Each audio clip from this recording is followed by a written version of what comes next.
Good morning to all. అందరూ కూడా సంతోషంగా ఉన్నారనుకుంటున్నాము. అనుదిన కృపలు వస్తున్న లేఖనాలతో పరమ తండ్రి మనని ఆత్మీయంగా బలాన్ని ఇస్తూ ఆత్మీయంగా సంతోషంతో ఆనందంతో ఆయన సన్నిధిలో గడుపుతుంటే మనకి ఈ లోకంలో ఏవేవి కావాలో అవన్నీ కూడా మన అవసరతలన్నీ కూడా ఆయన తీరుస్తూ వస్తుంటున్నాడు. ప్రియులారా, ఈ దినము కూడా అనుదిన కృపలో భాగంగా లేఖనము మనం చూసుకుంటే పరిశుద్ధ గ్రంథంలో యోనా గ్రంథము 1వ అధ్యాయము 6వ వచనము, నిద్రపోత నీకేమి వచ్చినది, లేచి నీ ఎలోహింను ప్రార్థించుము.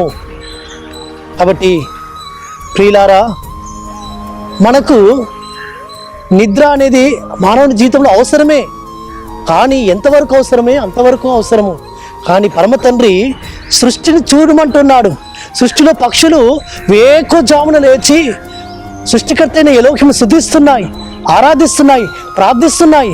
కాబట్టి మానవులమైన మనము కూడా వేకువజామున లేచి ప్రార్థన చేయాలని, పరమ తండ్రిని సన్నిధిలో ఆయన ఆరాధించాలని, ఆయన గణపరచాలని ఆయన ఆశపడుతూ వస్తుంటున్నాడు సుమా. కాబట్టి శ్రమలలో, కష్టాలలో, ఇరుకులలో, ఇబ్బందులలో మనం ప్రార్థన చేస్తాం. కాబట్టి అన్ని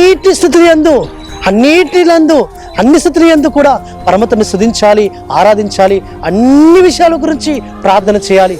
దాని కొరకు మనము మన యొక్క ఉదయకాల సమయంలో మన యొక్క జీవితాల్లో ప్రార్థించే అనుభవంలోకి రావాలి సుమా. కాబట్టి యోనా గారు అన్ని లోకమంతా కూడా మర్చిపోయి అక్కడ ప్రార్థన చేయకుండా ఆ కష్టం వచ్చినప్పుడు అక్కడ ఓడ అడుగుబానికి వెళ్ళి నిద్రపోతున్నాడు. అక్కడ ఓడలో ఉన్న వారందరూ కూడా నిద్రపోతా నువ్వు లేచి నీ ఎలోహింకు ప్రార్థన చేయమని ఆయనను వేడుకుంటున్నారు. కాబట్టి మన జీవితాల్లో కూడా ఆ నిద్రపోతుతనాన్ని, ఆ సోమరితనాన్ని మనం తీసివేసుకొని ఆయన సన్నిధిలో ప్రార్థన చేస్తే ఆ పరమతని సన్నిధిలో మనం అభివృద్ధిలోకి వస్తాం, ఆస్వాదింపబడతాం, దీవింపబడతాం, మన శ్రమ నుంచి విడిపింపబడతాయి, మన శ్రమ నుంచి మనం విడిపింపబడతాం, మన పిల్లలు ఉన్నత స్థలకు వెళుతారు. కాబట్టి వేకువజామున లేచి మన నిద్రను మానుకొని ఆయన సన్నిధిలో కనబడితే ఆ ఉదయకాల సమయంలో వేకువజామున ప్రార్థన ఎంతో బలముగా ఉంటుంది. కాబట్టి నీవు కూడా అటు ప్రార్థించే అనుభవంలోకి, అవును చీమల యొద్దకు వెళ్ళము, దాన్ని చూసి నేర్చుకున్నాము ఏ విధంగా శ్రమ పడుతుందో చూడమంటున్నాడు చీమల దగ్గరికి వెళ్ళి.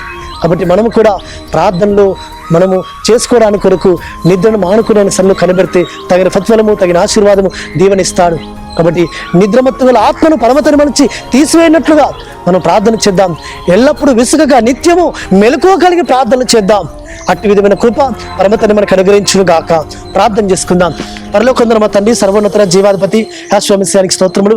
అయ్యా, మాకు మెలకువ కలిగి ప్రార్థించే అనుభవంలోకి మమ్మల్ని నడిపించమని ప్రార్థిస్తూ మానసికుడు, విమోచకుడు, నజరేయుడైన యేసుక్రీస్తు అతి పరిశుద్ధమైన నామమున స్తుతించి ప్రార్థించి వేడుకుంటున్నాము తండ్రి.